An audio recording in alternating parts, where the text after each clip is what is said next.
আল্লাহ তাআলা বলেন ইউসিকুমুল্লাহু ফি আওলাদিকুম লিযযাকারি মিসলু হাযযিল উনসায়াইন। একটা ছেলে একটা মেয়ে যা পাবে ছেলে তার দ্বিগুণ পাবে, এই বন্টননামা নির্ধারণ করছেন আল্লাহ। কিন্তু আমাদের সমাজের মধ্যে অবস্থা হলো এরকম, বাবা মারা যাওয়ার পরে বা মা মারা যাওয়ার পরে, বাবা মা মারা যাওয়ার পর তাদের রেখে যাওয়া সম্পদ যখন কোনো বোন তার প্রাপ্য হক ভাইদের কাছ থেকে বুঝে নিতে আসে, সম্পদ দেওয়ার সাথে সাথে ভাই এ কথাও বলে দেয় সম্পদও নিলি সম্পর্কটাও নিয়ে গেলি। ঠিক কিনা বলেন? এ সম্পদের মালিক তো ভাই না, এ সম্পদের মালিক তো আল্লাহ তাআলা ওই বোনকে দিয়ে দিয়েছে। উচিত তো তার সম্পদ দিয়ে দেওয়া, বরং আমরা তাদের সম্পদগুলা ভোগ করার অপচেষ্টা করি। আল্লাহ তাআলা বলেন সাবধান, ইন্নাল্লাযীনা ইয়াকুলুনা আমওয়ালাল ইয়াতামা যুলমান ইন্নামা ইয়াকুলুনা ফি বুতুনিহিম নারা। এক নম্বরে ইয়াতীমদের সম্পদ খেয়ে তোমার পেটে আগুন দিয়ে ভরো না। ওয়ালা তাকুলু আমওয়ালাকুম বাইনাকুম বিল বাতিল, এই রকম বাতিল পদ্ধতি প্রয়োগ করে অন্যায়ভাবে তুমি কারো সম্পদ ভক্ষণ করো না। যদি কি করো তুমি এটা, তাহলে বান্দার হক নষ্ট করা হবে।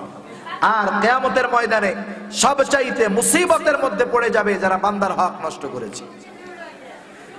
একদিন রাসূলুল্লাহ সাল্লাল্লাহু আলাইহি ওয়াসাল্লাম সাহাবাদের মজলিসের মধ্যে বলতেছেন, ও আমার সাহাবারা, তোমরা কি জানো কিয়ামতের ময়দানে সবচাইতে নিঃস্ব ব্যক্তি কে হবে? সাহাবাদের পক্ষ থেকে জবাব হলো, আল্লাহ এবং তার রাসূল এইটা ভালো জানে। রাসূলুল্লাহ সাল্লাল্লাহু আলাইহি ওয়াসাল্লাম বলতেছে, শোনো, কিয়ামতের ময়দানে একটা মানুষ পাহাড় পরিমাণ নেকি নিয়ে আল্লাহর সামনে উপস্থিত হয়ে যাবে। এত পরিমাণ নেকি দেখার পর ওই লোকটা চিন্তা করবে, আজকে আমার জান্নাতে যাওয়া কে ঠেকায়?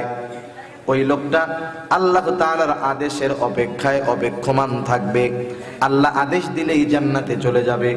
ইতিমধ্যে ওই লোকটা যখন অপেক্ষমান, ইতিমধ্যে একটা লোক আল্লাহর দরবারে এসে ওই পাহাড় পরিমাণ নেকের মালিকের বিরুদ্ধে আল্লাহ তাআলার কাছে অভিযোগ দায়ের করবে। কিয়ামত হলো মালিক ইয়াউমিদ্দিন, প্রতিদান দিবস, বিচার দিবস, ইনসাফের দিবস। সেদিন আল্লাহ তাআলা ইনসাফ কায়েম করবে, আদালত কায়েম করবে, ইনসাফের আদালত। দুনিয়ার আদালতের সিস্টেম কি? সেখানে অনেক অপরাধী মিথ্যা সাক্ষী দিয়ে বেকসুর খালাস পেয়ে যায়, ঠিক না? আবার অনেক নিরপরাধ মানুষ বছরের পর বছর ধরে জেলখানার মধ্যে বসতেছে। এটা দুনিয়ার আদালতে ইনসাফ রক্ষা করা কঠিন। কিন্তু আল্লাহ তাআলা যে আদালত কায়েম করবে সেই আদালতের মধ্যে ইনসাফ থাকবে, ন্যায় বিচার থাকবে। আল্লাহ